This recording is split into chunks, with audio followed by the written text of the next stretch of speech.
Static snapped through Sloan Barrett's headset, sharper than the bite of cheap coffee at 3 in the morning.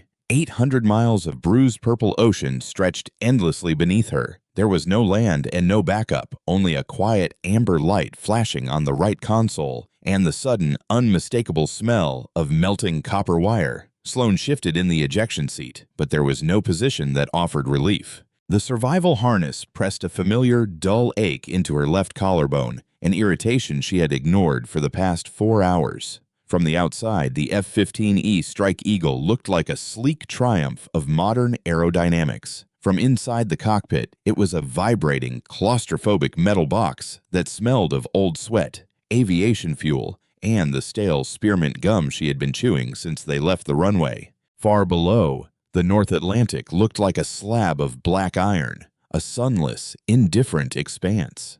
From 32,000 feet, no waves were visible, only a textured void swallowing whatever light the overcast sky allowed through. "You smell that?" The voice in her headset belonged to Reed Sullivan, her weapons systems officer seated a few feet behind her. He did not have the manufactured cool guy drawl that so many aviators seem to practice in front of a mirror. His voice was nasal, tight, and pitched slightly higher than usual. Sloan did not answer immediately. She inhaled through her oxygen mask. The sterile, dry air from the regulator had become contaminated. At first, it was only a faint metallic tang, like a penny resting on the back of her tongue. Then it spread into the unmistakable acrid stench of an electrical fire. Ozone and burning plastic. "Yeah," Sloan said flatly. She did not feel a rush of adrenaline. She felt a deep, exhausting sense of irritation. She was tired, her bladder was painfully full, and a stack of post-flight paperwork waited for her back at the base.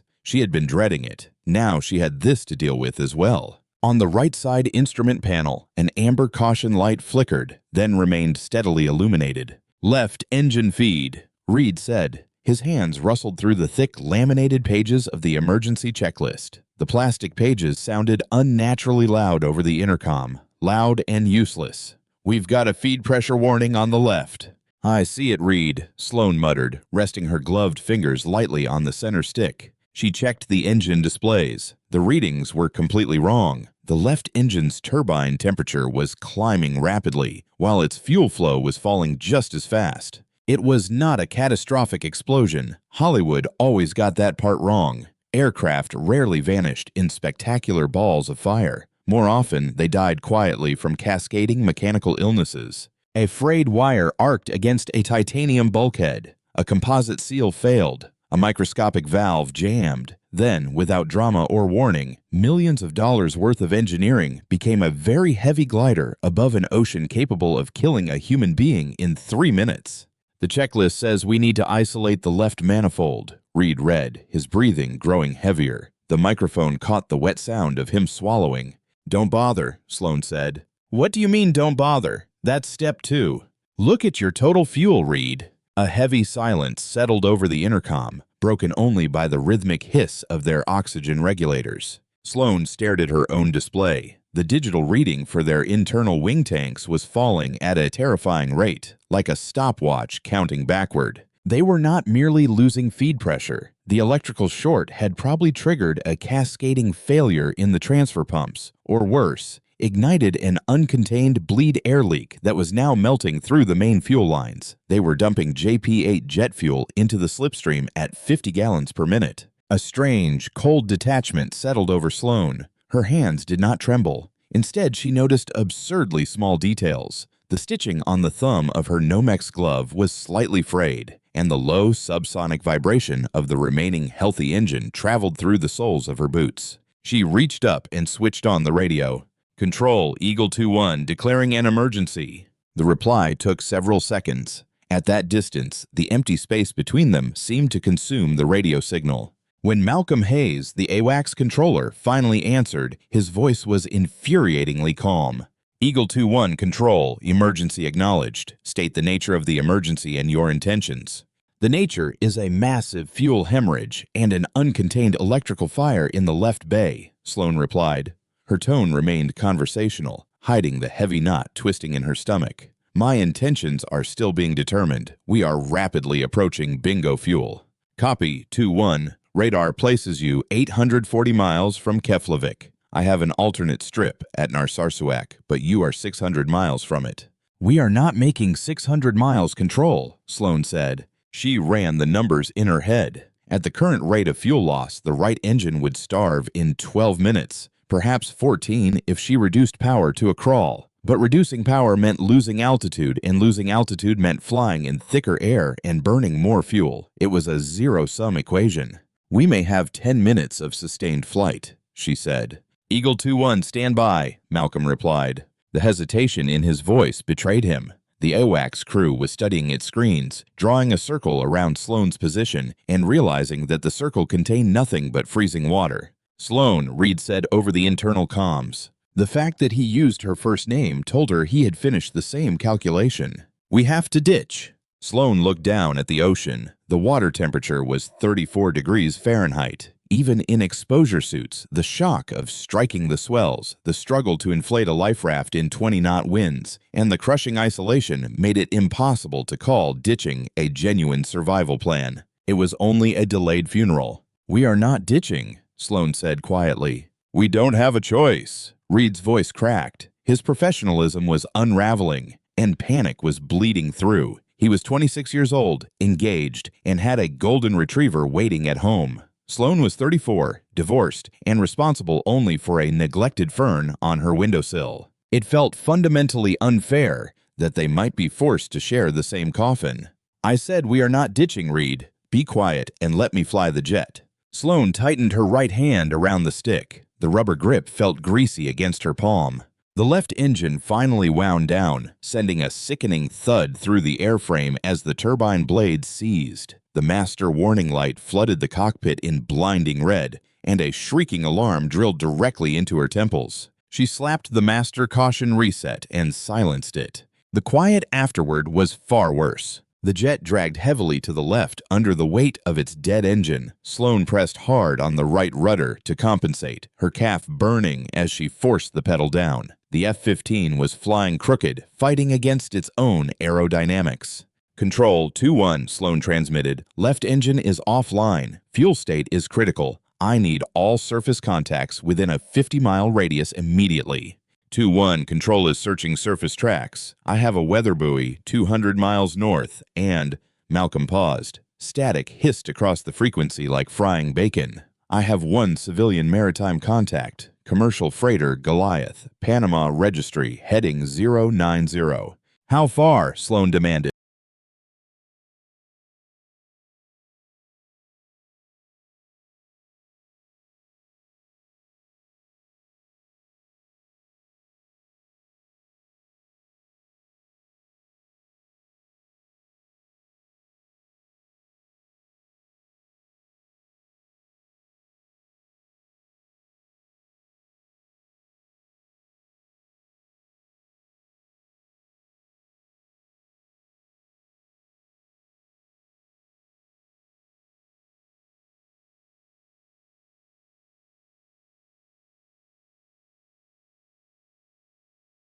it.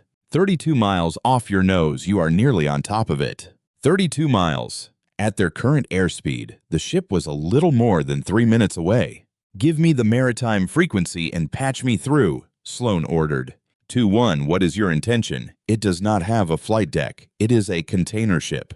I am not asking for a runway, Malcolm, Sloane said, cynicism creeping into her voice. I am asking for a landing pad. Get the captain on the radio. Sloane, you've lost your mind, Reed hissed from the rear seat. We eject near the ship, parachute into the water, and let them recover us. That is the procedure. Reed, Sloane said, her voice dropping into a cold, hard register that surprised even her. Look at the wind drift indicator. Surface winds are gusting at 45 knots. If we eject at altitude, we will drift 2 miles from the ship before we reach the water. In 34-degree swells, with our parachutes dragging us under, they will never reach us in time.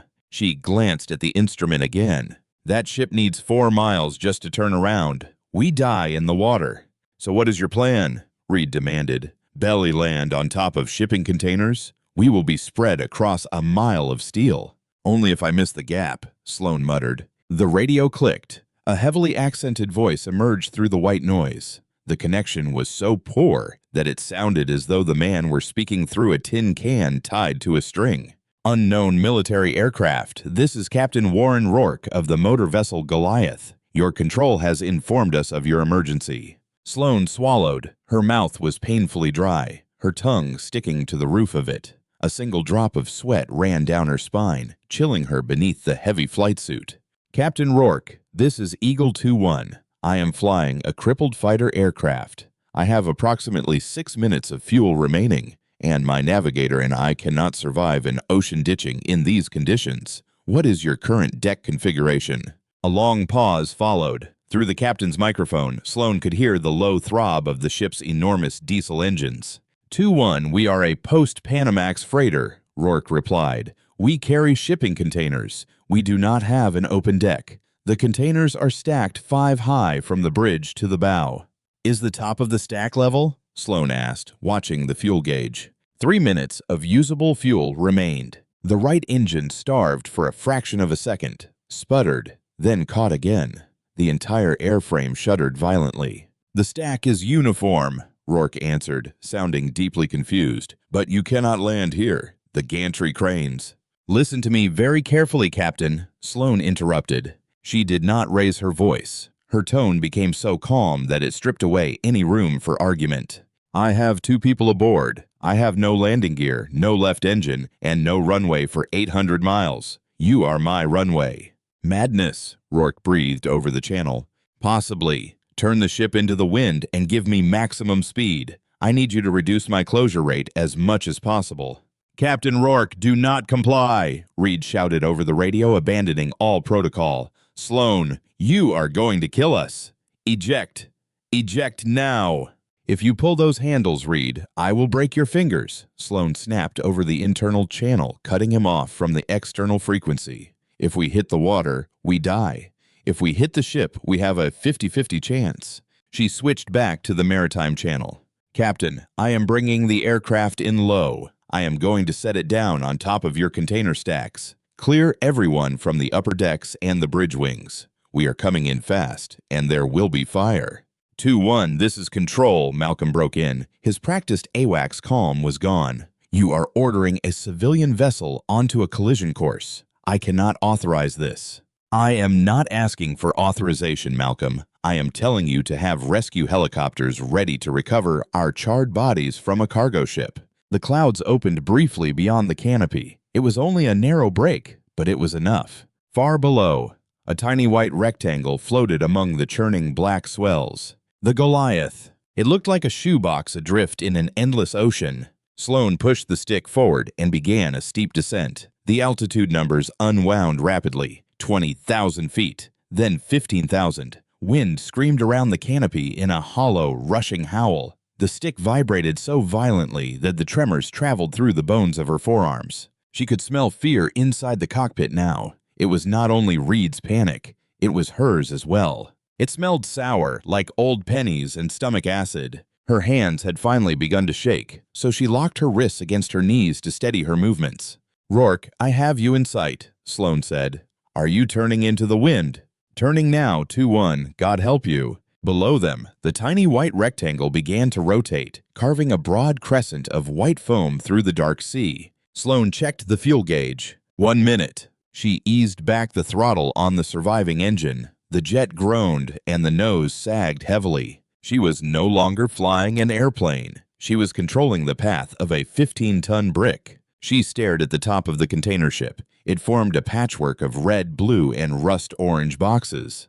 The surface was not smooth. There were gaps and tie-down rods. If the nose caught in one of those gaps, the jet would cartwheel and explode, reducing them to ash before either of them could feel the impact. Reed, Sloane said quietly. A sob answered through the intercom. I don't want to die here, Sloane. Not here. You are not dying today, she lied, her voice softer now, almost maternal. The cynicism disappeared, replaced by cold, precise concentration. Lock your harness. Put your head against the seat. Do not touch the ejection handles. She aligned the F-15's nose with the stern of the ship. Up close, the freighter was enormous, rising from the water like a wall of steel. The wind threw the heavy aircraft violently from side to side. Sloane worked the stick and rudder with rapid, forceful corrections, fighting the crosswind. 50 seconds of fuel remained. "Gear stays up," she whispered to herself. She did not touch the lever. Lowering the landing gear would only cause it to catch on the containers and flip the jet.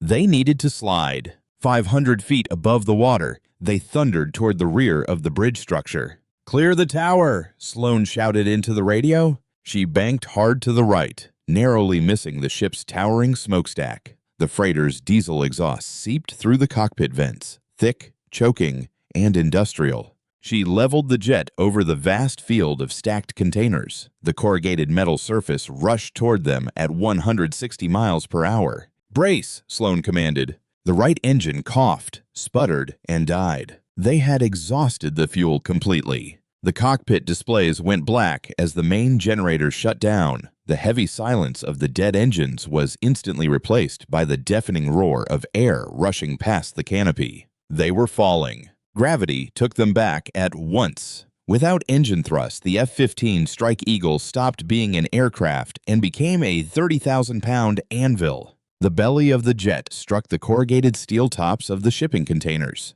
The sound was not an explosion. It was a long, ear-splitting scream of tearing titanium and vaporized paint. The impact hurled Sloane forward against her shoulder restraints. Her helmet struck the instrument panel, cracking her visor and filling her vision with a blinding constellation of white sparks. Copper filled her mouth again, but this time it was the taste of her own blood from a bitten lip. The aircraft did not merely slide. It bounced. The raised ridges on the cargo containers acted like a washboard. The jet's nose pitched violently upward.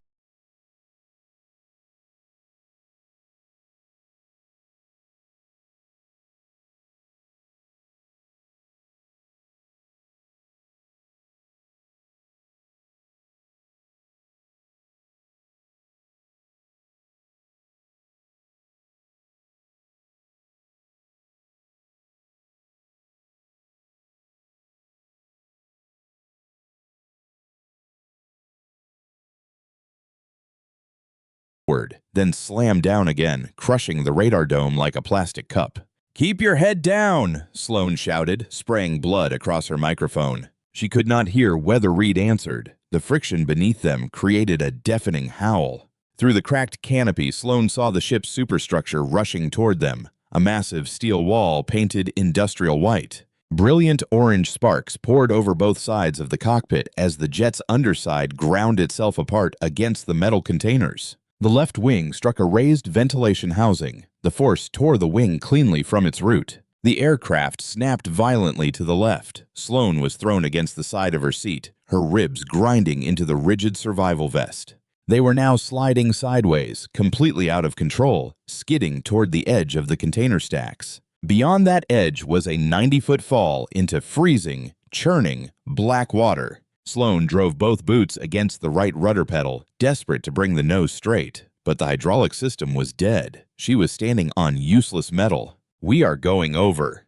The thought came with surprising quiet. There was no panic in it, only a cold and logical conclusion. She hated being reduced to a passenger inside her own aircraft, but the missing left wing had shifted their center of gravity. Then the shattered wing root tore into the roof of a heavy refrigerated container. Metal gouged, folded, and finally caught. The broken wing stub became an anchor. The deceleration was savage. It tore the breath from Sloane's lungs. The harness snapped her back into the seat with enough force to bruise her spine. Then everything stopped. The transition from a screaming slide at 160 miles per hour to complete stillness was disorienting. The deafening roar of friction vanished, replaced by the steady, low vibration of the freighter's diesel engines traveling through the steel containers beneath them. Sloane did not move. She could not. Her hands were frozen around the control stick in a death grip. Her knuckles had turned white, and the muscles in her forearms burned with lactic acid. She forced herself to breathe. In, out. The air tasted of powdered rust, burned rubber, and the sharp, poisonous tang of aviation fluid boiling from hot metal. "Reed," she croaked. Her throat felt as though it were lined with broken glass. Silence came from the rear seat. "Reed, sound off." She struck the internal communication switch harder. A ragged, wet gasp crackled in her headset. I'm breathing." Are you injured? I don't know, Reed stammered. His voice shook so badly that the words barely formed. My arm. My left arm feels wrong. Hot. Sloane finally forced her fingers to open. They were completely numb. With a heavy, uncoordinated arm, she reached upward and took hold of the manual canopy release handle. We need to get out, she said.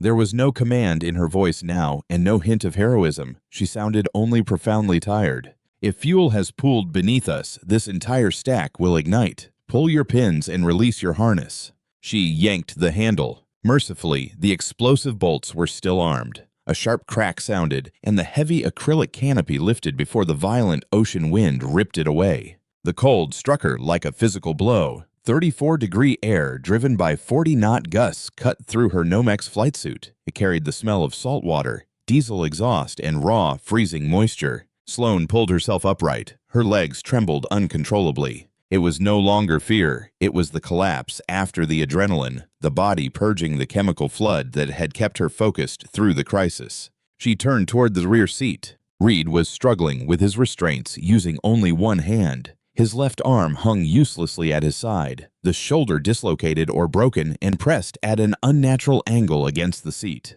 Beneath his raised visor, his face was the color of wet chalk. He had vomited across the front of his flight suit. Sloane offered no comforting words. She had no energy left for them. She climbed awkwardly over the console and balanced on the edge of the cockpit rail. The wind threatened to throw her from the aircraft.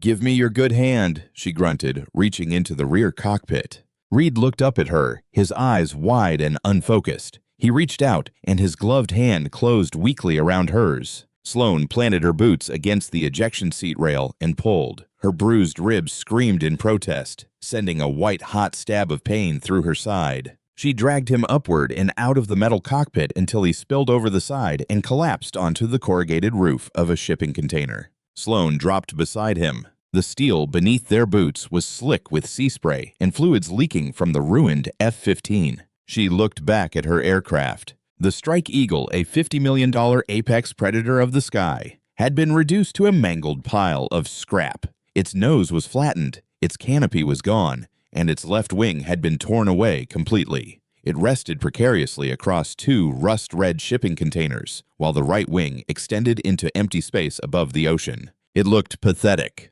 Heavy boots rang against steel. Sloane turned toward the catwalk running beside the container stacks. 5 men in bright yellow storm gear were climbing the steep metal stairs. The wind whipped their hoods around their faces. At the front was a broad, bearded man squinting into the freezing gale. Captain Rourke. He did not look like a savior. He looked deeply inconvenienced and profoundly shocked. "Do not move," Rourke shouted, his voice barely carrying through the wind. "The gap is wide. We will throw you a line." Sloane looked down. A 3-foot space separated their container from the catwalk. It dropped directly into the dark, tangled interior of the stacked cargo. She did not wait for the line. The adrenaline crash was becoming a deep, hollow nausea. She needed to get off that container. She grabbed Reed by his flight harness. "Up," she ordered. He groaned, but pushed himself upright with his uninjured arm. Sloane wrapped one arm around his waist and took his weight. "Step across on 3, she said.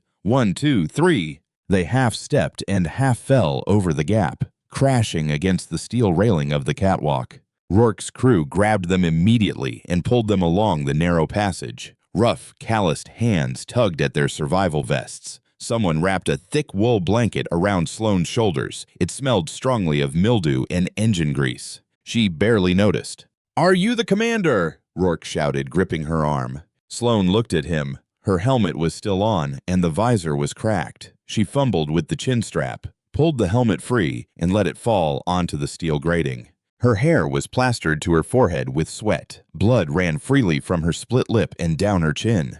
"I am," she said, her voice disturbingly flat. "You are insane," Rourke replied. It was not an insult. It was a simple statement of stunned fact. He stared past her at the wreckage. "You destroyed my containers." A sharp, hysterical laugh rose in Sloane's throat. She forced it down and coughed instead. "Send the bill to the Pentagon," she said. "They have deep pockets." Rourke shook his head and motioned for his men to help Reed down the next flight of stairs. "The bridge is this way. It is warm, and we have a medical kit." Sloane followed the crew, her boots heavy against the grating. The ship rolled over a large swell, and her knees gave way. She caught the handrail just in time, her knuckles whitening around it. She was not a hero. She was a middle-aged pilot with a sore back, a bleeding face, and an enormous stack of paperwork waiting for her. They reached the heavy, watertight door leading into the bridge structure. Rourke pulled it open, and the warmth inside struck Sloane like a wall. The air smelled of stale coffee, cigarette smoke, and human sweat. It was the most beautiful thing she had ever smelled. The bridge was dimly lit by the green glow of radar screens. The roar of the wind became muffled, reduced to a distant pounding against the reinforced windows. A young crewman nervously handed Sloane a portable radio microphone. "Your people," he said uncertainly. "They are shouting very much." Sloane took the heavy plastic microphone and pressed the transmit button. "Control, Eagle 2-1. A long, terrible silence followed. Then came an explosion of static, followed by Malcolm Hayes's voice. The controlled rhythm of AWACS procedure was gone. He sounded ragged. 2-1, Sloane, is that you? Affirmative, Malcolm, Sloane replied. She leaned against a metal bulkhead and slowly slid down until she was sitting on the cold linoleum floor. Her eyes closed. Eagle 2-1 is down, safely on deck. Copy that, 2-1, Malcolm said. She heard him release a breath carrying hundreds of miles of fear and tension. Coast Guard helicopters are preparing to launch from Keflavik. Estimated arrival is 2 hours. You did well, Sloane. Sloane looked across the bridge. Reed sat in a swiveled chair, grimacing as one of the crewmen awkwardly cut open his flight sleeve to examine his injured arm. He looked small, terrified, and painfully young. She looked down at her own hands. They were coated in grease, sea salt, and drying blood. Her right hand remained curled into a slight claw from gripping the control stick so tightly. "Yeah," Sloane murmured into the radio, her voice heavy with exhaustion and unwavering cynicism. "We did wonderfully. Bring coffee when you come for us." She let the radio fall into her lap.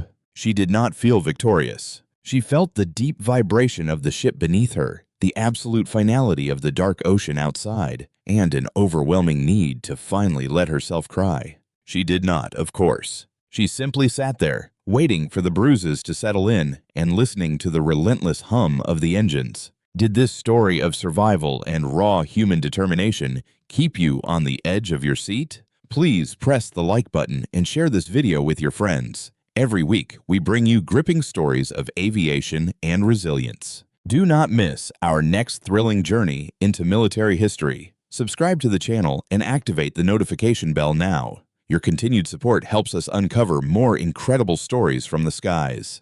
Thank you for watching.